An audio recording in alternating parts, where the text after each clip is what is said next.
Okay, continuing over here in the words of ZERIZUS of Rav Chaim Kanievsky, he says over the following idea. V'sham over there in the Midrash it says, Afa pishin is baster Moshe b'soras misa, achash yinkam nikmas Midian. There was a battle that was to take place between Klal Yisrael and Midian, and Moshe Rabbeinu was informed that after this battle would take place, then Klal Yisrael would take their revenge upon the Midianites. Moshe Rabbeinu was going to die. He was told this by HaKadosh Baruch Hu, this is like the last thing that you're going to do, and after this battle is won by Klal Yisrael, your misa, your death is forthcoming. So now, if you're Moshe Rabbeinu, and you know that this is like the final thing you're going to do, fight the battle to the death, and you're going to beat Midian, and then afterwards you're going to die, so there's a very good chance that you'll find something else to do besides go and fight the battle that is going to signify your death.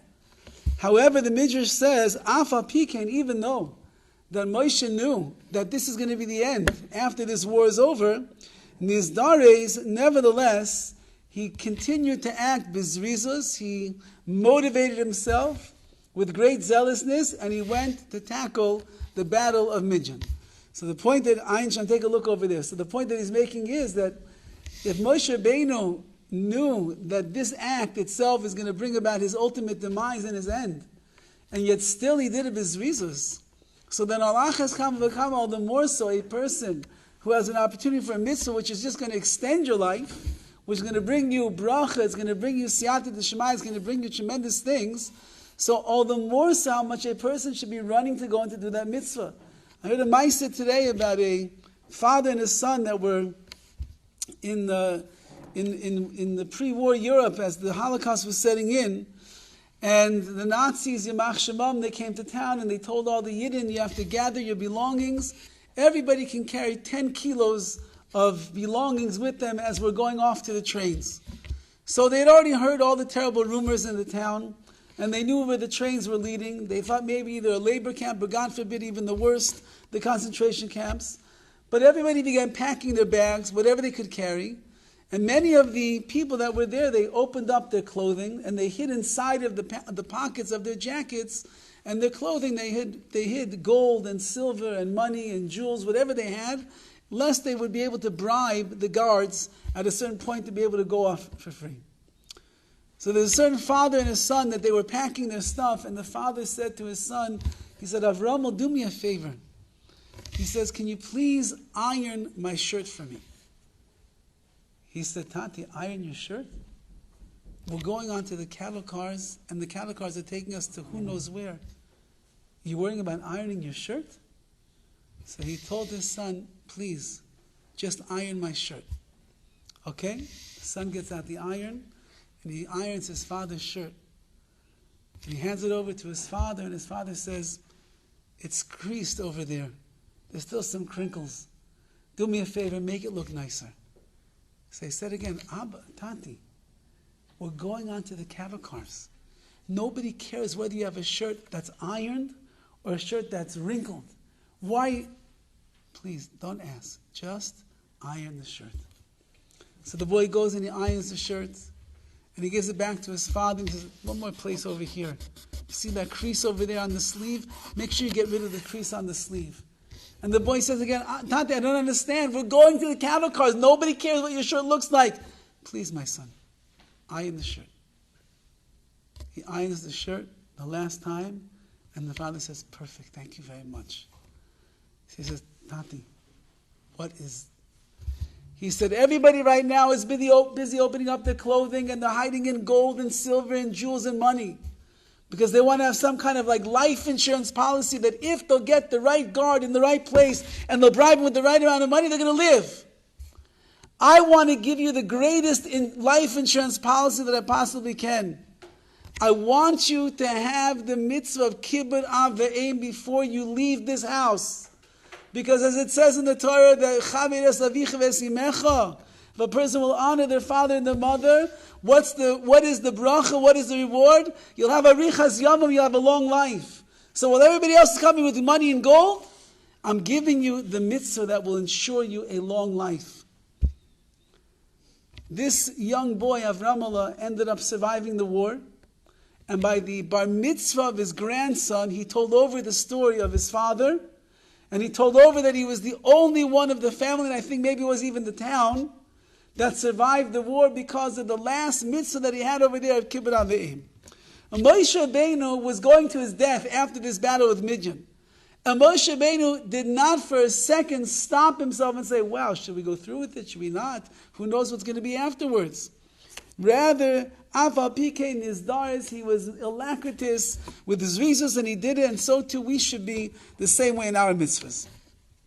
Utanan, it says further, in the Mishnah in Pirkei Avos, heavy az kanomer, you have to be bold like a leopard, v'kal kenesher, swift like an eagle, ratz kitzvi, you have to run like a deer, v'gibur ka'ari, and you have to be strong like a lion, la'asais v'tzayin avicha shel hashamayim, in order to fulfill the will of your Father in heaven.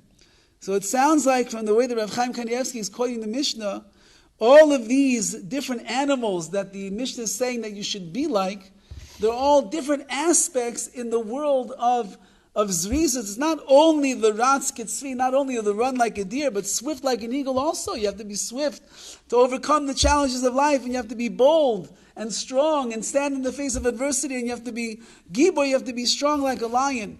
All of these things, it's the only way that a person will be able to fulfill the will of HaKadosh Baruch Hu in this world, and that requires the inner fortitude and the strength, which is going to be expressed in our lives with ZERIZUS. V'amru, and further he says, it says in the Midrash and Shir Hashim, even though it's quoting a verse from Mishlei, Chazisa ish mahir b'malachtai. Have you ever seen a person who is very quick in their work? Lifnei malachim yisyatzev. They will stand before the king, or stand before kings. Says the Midrash, Moshe Rabbeinu, that's referring to Moshe Rabbeinu, Shenizdares b'melechas hamishkan, because he was nizdares, he quickened himself, he did things quickly for the building of the Mishkan, and therefore he was standing in front of the king of the entire universe.